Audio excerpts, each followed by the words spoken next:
ايه اللي هيحصل لو جبت موبايل من غير كفر او سكرين حمايه من ارتفاع 2 متر ورميته؟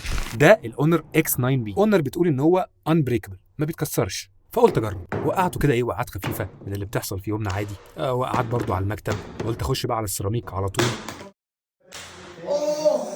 ولا اي حاجه. فخدته ونزلت، رحت على الجراج، والارض بتاعت الجراج بتبقى محببه كده ومش متساويه، ورميته من ارتفاع اكتر من 1.5 متر. والغريب انه ما حصلوش اي حاجه، لا في الشاشه ولا في الظهر، غير شويه خدوش بس كده بسيطه. سيناريو تاني وانت ماشي عادي كده وماسك موبايلك وراح وقع منك، لا ما عجبتنيش دي، عايزه يقع على السلم،